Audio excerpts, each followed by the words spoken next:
बिस्मिल्लाहिर्रहमानिर्रहीम अस्सलाम वालेकुम।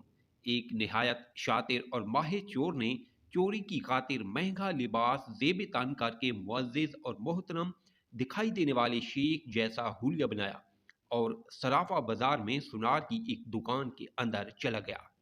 सुनार ने जब अपनी दुकान में वुज और कत्ते से निहायती रईस और मोहतरम दिखाई देने वाले शेख को देखा, जिसका नूरानी चेहरा चमक रहा था, तो सुनार को ऐसा लगा जैसे उसकी दुकान के भाग जाग उठे हों। उसे पहली बार अपनी छोटी सी दुकान की इज्जत और वकार में इजाफे का एहसास हुआ। सुनार ने आगे बढ़कर शेख का इस्तकबाल किया। शेख के बहरूप में चोर ने कहा, आपसे आज खरीदारी तो ज़रूर होगी, मगर उससे पहले बताएं, क्या आपके लिए मुमकिन है कि आप अपनी सखावत से हमारे साथ मस्जिद बनाने में हिस्सा डालें? इस नेक काम में आपका हिस्सा का एक दरहम ही क्यों न हो।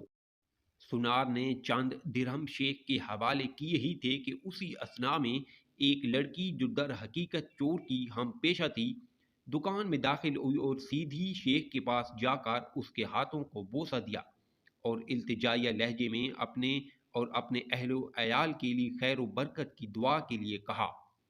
सुनार ने जब ये मंजर देखा तो उससे रहा ना गया और मादरत खां लहजे में कहने लगा, ए मोहतरम शेख, लाइल्मी की मुआफ़ी चाहता हूँ, मगर मैंने आपको पहचाना नहीं है।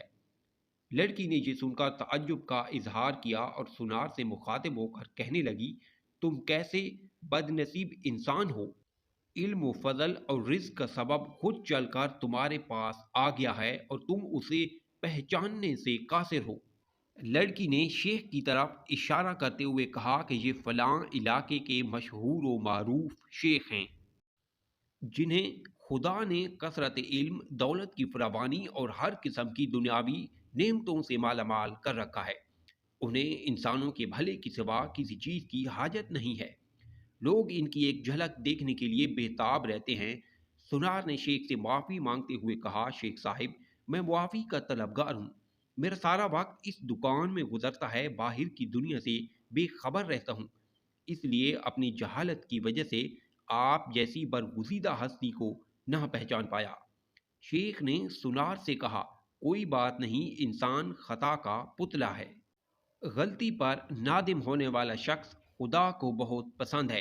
तुम ऐसा करो, अभी मेरा ये रुमाल ले लो और 7 दिन इससे अपना चेहरा पूंछते रहो। 7 दिनों के बाद ये रुमाल तुम्हारे लिए ऐसी बरकत और ऐसा रिज्क ले आएगा जहां से तुम्हें तवक्को भी ना होगी। जौहरी ने पूरे अदब एहतराम के साथ रुमाल लिया, उसे बोसा दिया, आंखों को लगाया और अपना चेहरा पूंछा, तो ऐसा करते ही वो बेहोश होकर गिरा।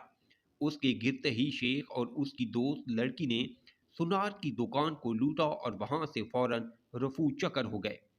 इस वाक़ये को जब 4 साल गुजर गए तो सुनार रो धोकर अपना नुकसान भूल चुका था।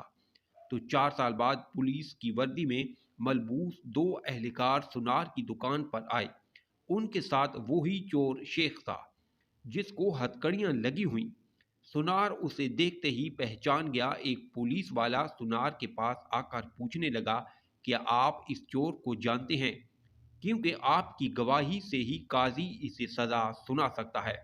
सुनार ने कहा, क्यों नहीं, इसने फलां फलां तरीका वारदात से मुझे बेहोश करके मेरी दुकान लूट ली थी।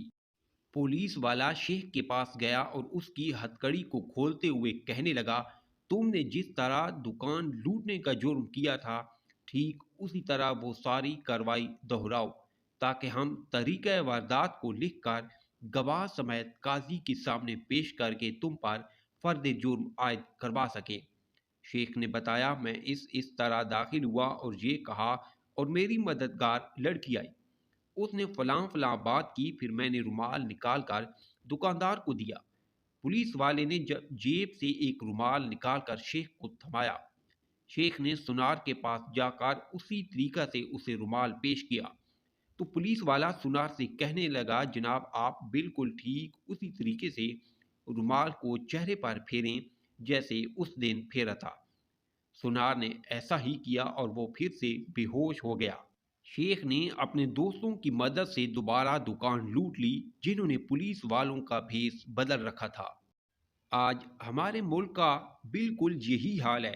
हर 4 साल बाद चोर भेष बदल कर हमारे पास आता है और चिकनी चपेड़ी बातों से मुल्क और आवाम का सामान लूट कर पतली गली से निकल लेता है।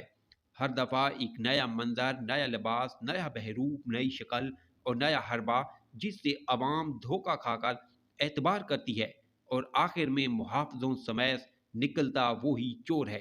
अरबी अदब से माखूज किस्सा। अगर आप मेरे चैनल पर न्यू हैं तो प्लीज़ चैनल को सब्सक्राइब ज़रूर करें।